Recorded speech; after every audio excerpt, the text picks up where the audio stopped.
یا رسول اللہ صلی اللہ تعالی علیہ وسلم سالوں بیت گئے ہیں سجدے کرتے ہوئے، حضور سالوں بیت گئے ہیں تسبیح پڑھتے ہوئے، سالوں بیت گئے کہتے ہوئے کہ سبحان اللہ وہ پاک ہے، ہمیں سالوں بیت گئے یہ کہتے ہوئے کہ اللہ اکبر وہی سب سے بڑا ہے، سالوں بیت گئے کہتے ہوئے کہ الحمدللہ ساری تعریفیں اللہ کے لیے، سالوں بیت گئے اس کی تسبیح کرتے، تحلیل کرتے، تکبیر کہتے۔ حضور اب نہ ہمارا اپنے رب سے ملنے کو جی چاہتا ہے، کبھی اے حقیقت منتظر نظر آ نہ لباس مجاز میں، لاکھوں سجدے تڑپ رہے ہیں میری جبین نیاز میں، اور اقبال کہنے لگے کہ تیرے عشق کی انتہا چاہتا ہوں، تو میری سادگی دیکھ کیا چاہتا ہوں، میرا ذرا سا تو دل ہے مگر شوق اتنا، میں وہی لن ترانی سنا چاہتا ہوں۔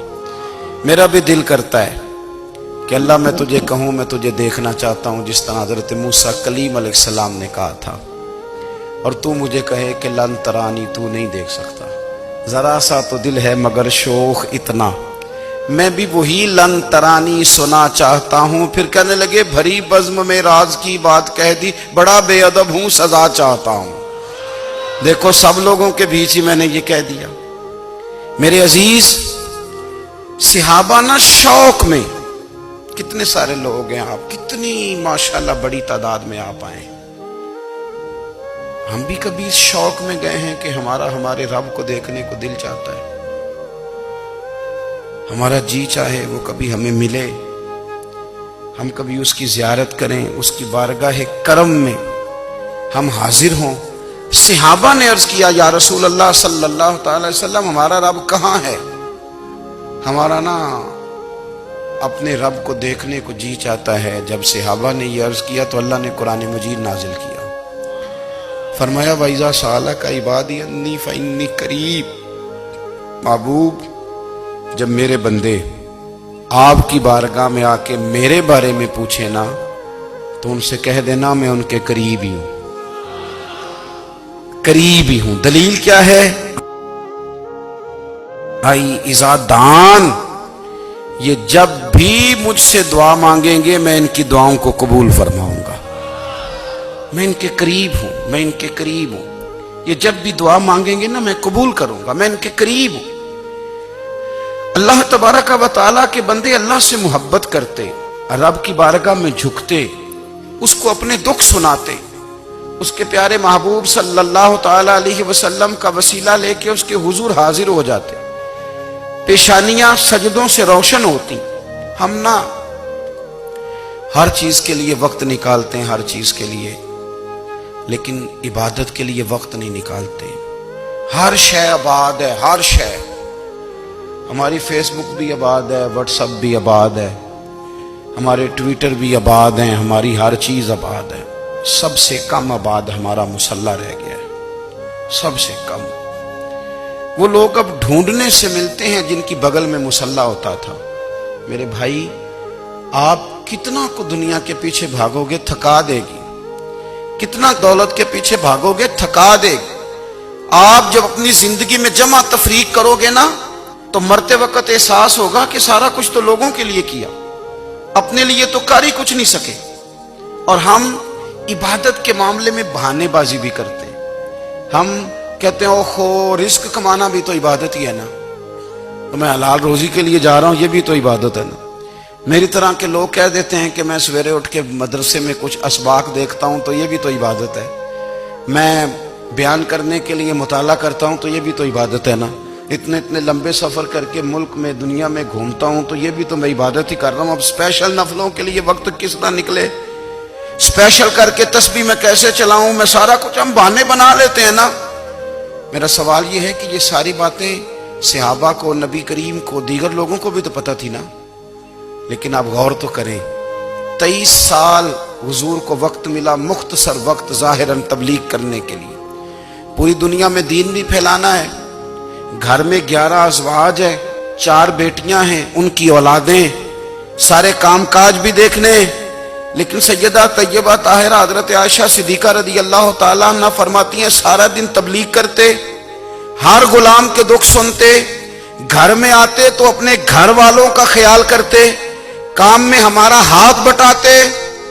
قربان جاؤں، کہتی ہیں زمانہ سارا سو جاتا لیکن آمنہ کے لال مصلی بچھا لیتے۔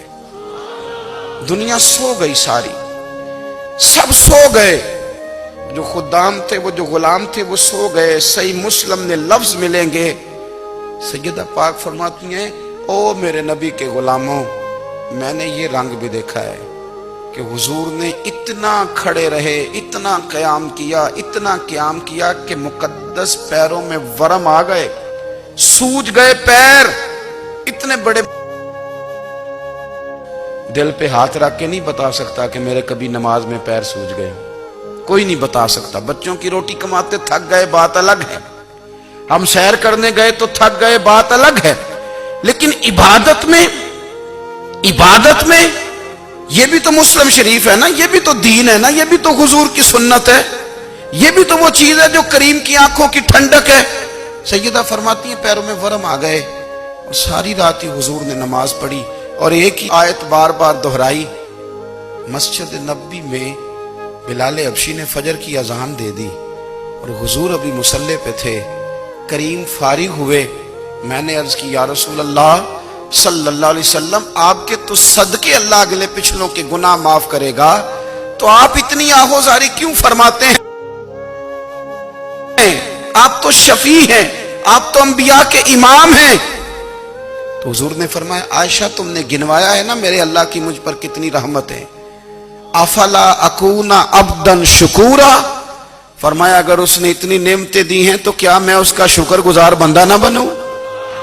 میں شکر گزار بندہ نہ بنوں اس کا؟ پھر اگر اتنی نعمتیں اس نے دی ہیں، مجھے اتنا نوازا ہے، تو پھر میں اس کے سامنے سجدے نہ کروں؟ او میرے بھائی، بڑے قابل فخر لوگ ہیں ہم کہ ہم نبی پاک کے غلام ہیں، ہم قابل فخر ہیں کہ نبی کریم کے غلام ہیں۔ کیا کبھی اس غلامی کے شکرانے میں بھی 2 نفل پڑھے کہ یا اللہ تیرا شکر ہے تو نے ہمیں حضور کا غلام بنایا ہے؟ یاد رکھیں کہ اپنی روحانی زندگی کو آباد کریں، استغفار پڑھیں، تسبیحات کریں۔ حضرت عبداللہ ابن عمر رضی اللہ تعالیٰ عنہ حضرت عمر کے صاحبزادے، مکہ مکرمہ میں ان کی قبر ہے۔ میں نے جب انہیں پڑھا تو مجھے ان سے بڑا پیار ہو گیا، لیکن آپ کو پتہ ہے وہاں جا کے کسی شخص کا مزار تلاش کرنا یا پوچھنا ایک مشکل کام ہوتا ہے۔ تو ایک دفعہ میں مکہ شریف میں حاضر تھا، تو ایک گاڑی والا ڈرائیور مجھے کہنے لگا کہ مولانا میں آپ کو جانتا ہوں، مجھے آپ سے محبت ہے، ایک بات بتاؤں آپ کو؟ میں نے کہا بتاؤ۔ کہنے لگے حضرت عبداللہ ابن عمر کی قبر دیکھنی ہے۔ میں نے کہا یہ تو نہیں کہہ رہا، یہ کسی نے بندوبست کرایا ہے، یہ اللہ نے تیرے دل میں بات ڈالی ہے، یہ ہو گیا تو لے چل مجھے۔ حضرت عبداللہ ابن عمر کو نبی پاک نے فرمایا تھا راجل صالح، یہ نیک بندہ ہے، یہ متقی آدمی۔ حضرت عبداللہ ابن عمر رضی اللہ تعالیٰ عنہ سیدنا فاروق اعظم رضی اللہ تعالیٰ عنہ کے صاحبزادے ہیں، اور ان کی ہمشیرہ سیدہ حفصہ رضی اللہ تعالیٰ عنہ حضور کی زوجہ محترمہ ہے۔ ایک دن اپنی ہمشیرہ سے کہنے لگے کہ نبی کریم صلی اللہ تعالیٰ علیہ وسلم گھر میں آئے نا، اور اگر حضور غم امت میں پریشان نہ ہوں، طبیعت کو حشاش بشاش دیکھو، تو ذرا پوچھنا تو صحیح حضور کا میرے بارے میں کیا خیال ہے، پوچھنا تو صحیح کہ کریم کی بارگاہ میں میرا کیا مقام ہے، میرے بارے میں حضور کیا فرماتے ہیں۔ اب بہن کو کام بتائے، اور بتائے بھی بھائی، اور پھر بہن وہ کام نہ کرے، یہ تاریخ میں ہوتا نہیں۔ حضرت عمر فاروق رضی اللہ تعالیٰ عنہ کی صاحبزادی ام المومنین رضی اللہ تعالیٰ عنہ فرماتی ہیں کہ میں تو بس منتظر تھی، انہوں نے تو کہا تھا نا کہ اگر تم حشاش بشاش دیکھو تو بات کرنا، لیکن حضور تشریف لائے، میری باری تھی، میرے گھر تشریف لائے، کھانا پیش کیا تو فوراً میں نے عرض کی حضور ایک بات پوچھنی تھی۔ تو حضور نے فرمایا پوچھئے۔ میں نے عرض کی حضور میرے بھائی عبداللہ ابن عمر کے بارے میں آپ کا کیا خیال ہے؟ نوجوانوں میری بات پہ غور کرنا، میرے بھائی کے بارے میں آپ کا کیا خیال ہے؟ تو نبی کریم صلی اللہ تعالیٰ علیہ وآلہ وسلم نے میری طرف دیکھا، اور پھر حضور زیر لب تھوڑا مسکرائے، اور بریلی کے امام کہتے ہیں کہ حضور مسکرا دیتے تھے نا تو جو بڑا دکھی ہوتا تھا وہ بھی ہنس پڑتا تھا۔ اب سوال پیدا ہوتا تھا کہ پھر تو اس مسکراہٹ کے لیے انتظار کرنا پڑتا ہوگا کئی کئی مہینے کہ حضور مسکرائیں تو رونے والے ہنسیں، تو اعلیٰ حضرت فرماتے نہیں، انتظار نہیں کرنا پڑتا، یہ مسکراتے رہنا تو حضور کی عادت ہے۔ جس کی تسکین سے روتے ہوئے ہنس پڑے اس تبسم کی عادت پہ لاکھوں سلام۔ یعنی یہ تو عادت ہے حضور کی مسکراتے رہنا، اس کے لیے انتظار نہیں کرنا پڑتا۔ بھائیو آپ خیال رکھیں گے، غور کریں گے، حضرت عبداللہ ابن عمر رضی اللہ تعالیٰ عنہ کے بارے میں پوچھا تو سیدہ فرماتی ہیں کہ نبی کریم صلی اللہ تعالیٰ علیہ وسلم نے زیر لب مسکرائے اور فرمایا حفصہ تیرا بھائی ہے تو اچھا، لیکن میں نے سنا ہے کہ عشاء کی نماز پڑھتا ہے تو فجر تک سویا ہی رہتا ہے۔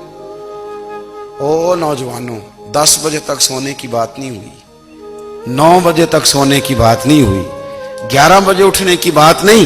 حضور فرمانے لگے میں نے سنا ہے کہ عشاء کی نماز پڑھ کے سو جاتا ہے اور فجر تک سویا ہی رہتا ہے، اسے چاہیے کہ تہجد کے وقت اٹھا کرے، اللہ کی بارگاہ میں حاضر ہوا کرے، آہوزاری کرے، سجدے کرے، عبادت کرے، اٹھتا ہے اور فجر میں جا کے اٹھتا ہے۔ حضرت جناب حفصہ رضی اللہ تعالیٰ عنہ کہتی ہے میں نے جناب عبداللہ ابن عمر کو پیغام دیا اور میں نے کہا میرے جوان بھائی سن، نبی پاک نے فرمایا ہے تو اچھا پر تہجد میں نہیں اٹھتا، نفل نہیں پڑھتا۔ او میری ملت کے جوانوں، مزہ نہیں آ جاتا جب ساری دنیا سوئی ہو، ساری دنیا، اور بستر بھی گرم ہو اور نیند بھی پورا غلبہ کر رہی ہو، اور اچانک گھنٹی بجے دماغ میں، آنکھ کھلے، گھڑی پہ نظر پڑے، 3:30 4 بجے کا پیغام گھڑی بتائے، اور کوئی چڑھتی جوانی والا اٹھ کے وضو کرے، اور جب وہ مصلی کھول کے بچھائے تو مدینے والے محبوب کہتے ہیں کہ ہر نماز پہ رب ثواب دیتا ہے، اور جو اٹھ کے تہجد کی نماز پڑھے اسے دیکھ کے تو رب مسکراتا ہے، جو اس کی شان کے لائق ہے، جو اس کی شان کے لائق، وہ مسکراتا ہے، خوش ہوتا ہے کہ میرا بندہ تہجد میں اٹھ گیا، وہ مسکراتا ہے۔ کاش ہماری صبحیں کبھی اپنے مالک کے نام ہو جائیں، کاش کے صبح۔ حضرت ابو الحسن رحمت اللہ تعالیٰ علیہ حضرت معاذ ابن جبل رضی اللہ تعالیٰ عنہ کے پاس بیٹھا کرتے تھے، فرماتے ہیں ان سے جو پیار بڑھا تو پھر میرا مصلی سے بھی بڑھ گیا۔ تابعی ہیں، فرماتے ہیں صحابی رسول سے محبت ہوئی تو ذکر سے بھی ہو گئی، پھر درود شریف سے بھی ہو گئی، محبت ان سے بڑھی تو پھر اللہ نے مسجد کا پیار بھی بڑھا دیا۔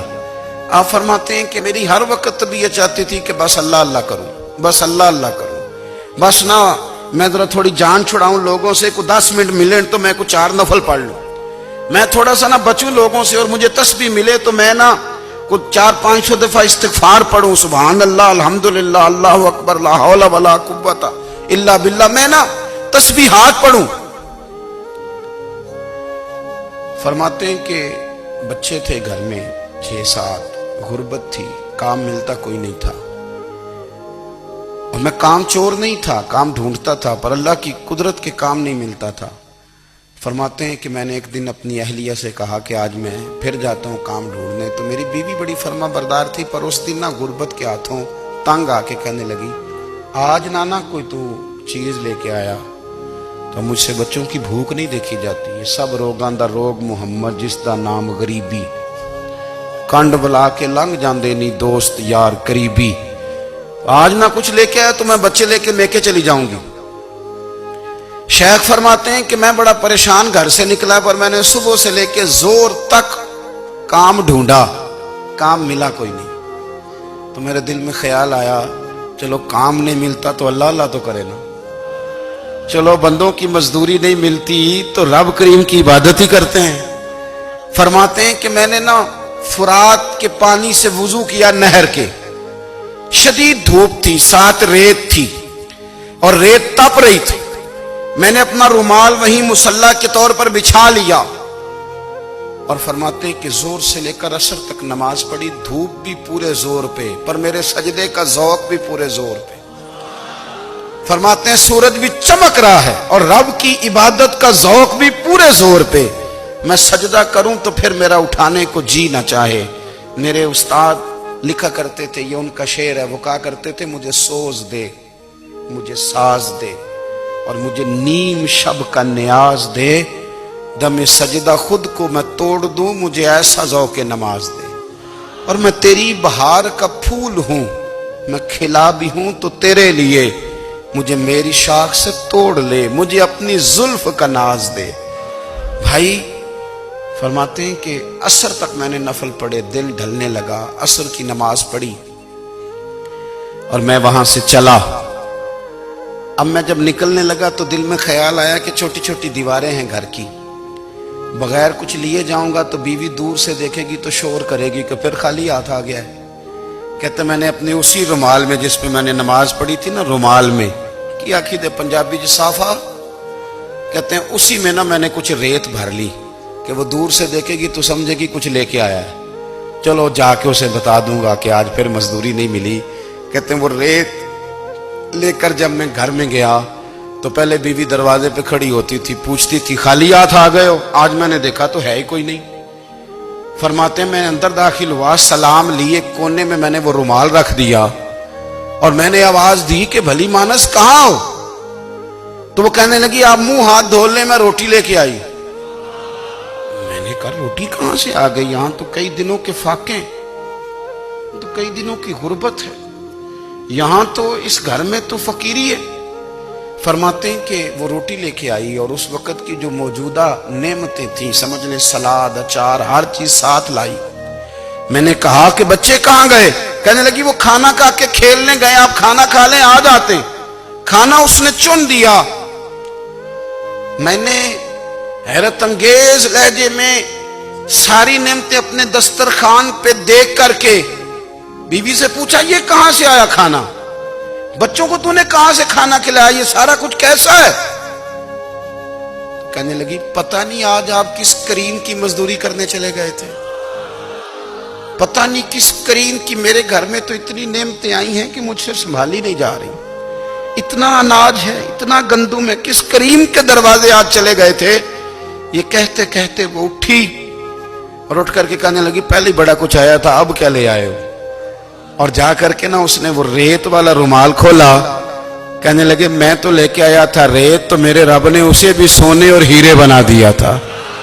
جب آپ کی توجہ اللہ کی جانب، میرے نبی پاک صلی اللہ تعالی علیہ وسلم نے فرمایا ہر چیز اپنے رب سے مانگ، ہر چیز مانگ، ہر چیز مانگ۔ یا رسول اللہ کیا کچھ؟ میرے محبوب نے فرمایا تیرے گھر میں نمک بھی ختم ہو جائے تو وہ بھی اپنے رب سے مانگا کر، تو مانگنا وہ تجھے دے گا، تو اس کی بارگاہ میں کشکول طلب دراز تو کرنا۔ اور ترمذی شریف میں عجیب لفظ ہے، رسول کائنات نے فرمایا، رب کریم فرماتا ہے جب میرا بندہ ہاتھ اٹھاتا ہے نا تو مجھے حیا آتی ہے کہ میں خالی کیسے لوٹا دوں اس کے، اتنے بڑے بادشاہ کی بارگاہ میں۔ او بھائی لوگوں سے عزتیں تلاش کرتے ہو تو وہ کیا تمہیں عزت دیں گے؟ وہ تو کل اچھا کہتے ہیں پرسوں برا کہنے لگ جاتے ہیں۔ لوگوں کے سامنے گڈ بک میں آنا چاہو گے تو وہ تو سویرے تمہارے بارے میں کچھ کہیں گے، شام کچھ اور کہیں گے۔ اپنی روحانی زندگی آباد کریں، اپنے مسلح کو وقت دیں، اور دنیا سے چھپ کر اس موبائل کو بند کر کے اور اپنے آپ سے بھی چھپ کے اور تنہا ہو کے چھپا کے سارا کچھ اپنے آنسو اپنے رب کی بارگاہ میں پیش کریں، اس کے حضور حاضری دیں۔ سنو نا ترمذی کی حدیث اور اسے یاد رکھنا، نبی پاک علیہ السلام نے فرمایا اپنے دکھ لوگوں کے سامنے نہ بیان کرنا، سیٹھوں نوابوں کو نہ بتاتے پھرنا، دنیا داروں کے سامنے جا کے نہ رونا کہ میں تکلیف میں ہوں۔ فرمایا اگر دنیا داروں کو دکھ بتاؤ گے رب تمہیں کبھی غنی نہیں کرے گا، اور لوگ ہیں کہ الٹا مذاق اڑائیں گے۔ آپ کی جس سے بڑی پکی یاری ہے نا، پکی، وہ تب تک پکی ہے جب تک آپ نے 50,000 مانگا نہیں، اور جس وقت آپ نے کہہ دیا کہ میں مجبور ہوں میری مدد کر تو پھر ختم ہو گئی دوستی۔ لوگوں کے تعلقات آپ کے ساتھ تب تک ہیں جب تک آپ ان سے کوئی ضرورت وابستہ نہیں کرتے۔ کریم محبوب فرمانے لگے بندوں کے سامنے دکھ نہ بیان کرنا، اللہ تجھے کبھی غنی نہیں کرے گا، تو اپنے دکھ اپنے رب کو بتا، تو دعائیں مانگ، تو اس کی بارگاہ میں حاضر ہو، تو اس کے حضور عرض کر۔ فرمایا اپنے دکھ اپنے رب کو بتا، وہ جلدی کرے یا دیر سے کرے تجھے ساری دنیا سے بے نیاز کر دے گا، تجھے کسی کا محتاج نہیں رہنے دے گا۔ اپنے مسلح کو، اپنی دعاؤں کو. ایک بزرگ فرماتے ہیں میں نے دعا مانگنے کا طریقہ اپنی بیوی سے سیکھا.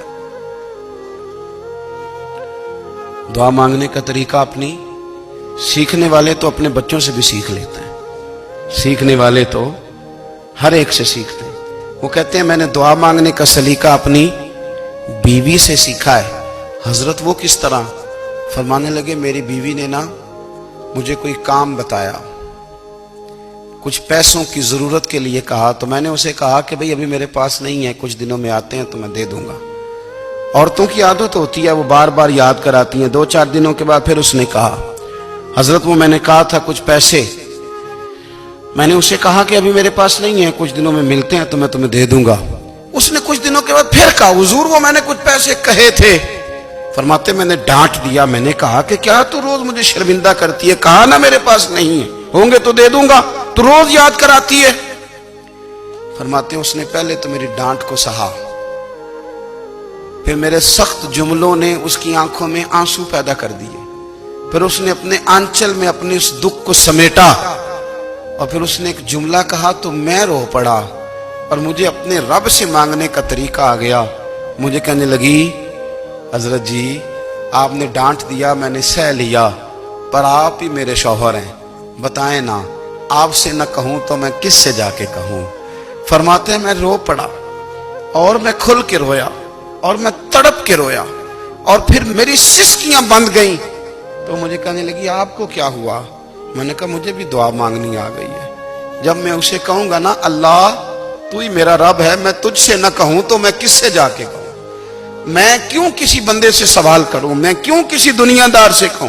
میں تیرے بندوں کا، نیک بندوں کا وسیلہ لے کے، تیرے محبوب کی غلامی لے کے تیری بارگاہ میں آئیں، تجھ سے نہ مانگوں تو کس سے مانگوں؟ سمجھ آ گئی ہے. جب میں اس رنگ میں مانگوں گا تو پھر رب میرے اوپر بڑا ہی فضل فرمائے گا، وہ میرے اوپر بڑی رحمت کرے گا، وہ میرے لیے آسانیاں کرے. عزیز دوستو ہم اس طرح کرنے لگ گئے ہیں کہ ہم نے نا اپنے تعلقات پر اعتماد کرنا شروع کر دیا ہے. میرے تعلقات بہت ہیں. ہم نے اپنی دولت پر اعتماد کرنا شروع کر دیا ہے، میرے پاس دولت بہت ہے. ہم نے اپنے علم پر، اپنی شہرت پر اعتماد کرنا شروع کر دیا ہے کہ میرے پاس فلاں چیز بہت ہے. یاد رکھنا جب بے نیاز اپنی صفت بے نیازی دکھاتا ہے تو بڑی بڑی دولتوں والے مجبور نظر آتے ہیں. بھائیو جب انسان کا رشتہ اپنے مالک کے ساتھ ہوتا ہے پھر تو غم بھی کچھ نہیں کہتے، پریشانیاں بھی کچھ نہیں کہتی، پھر تو زندگی صبر والی، پھر تو زندگی توکل والی، پھر تو زندگی بھروسے والی. پھر انسان اپنے آپ کو رسوا نہیں کرتا، دنیا داروں سے امیدیں اس کی ختم ہو جاتی، امیدیں اللہ رسول سے لگا لیتا ہے، مضبوط ہو جاتا ہے، مضبوط، طاقتور ہو جاتا ہے، خوددار ہو جاتا ہے، باوقار باعزت ہو جاتا ہے. حضرت بہلول دانا رحمت اللہ علیہ بیٹھے تھے تو ہارون رشید حج کر کے آ رہا تھا، تو رستے میں حضرت شیخ سے ملاقات ہو گئی تو السلام علیکم کے بعد کہنے لگا حضور کوئی حکم ہو تو بتائیے گا. تو حضرت بہلول دانا فرمانے لگے تیرا رب کون ہے؟ اس نے کہا اللہ. تو فرمایا میرا کون ہے؟ کہا اللہ. فرمانے لگے تو بڑا ہی بیوقوف ہے، کیا تو یہ سمجھتا ہے کہ رب ہارون رشید کو تو دے گا اور بہلول دانا کو بھول جائے گا؟ تیرا بھی وہی رب ہے، میرا بھی وہی رب ہے.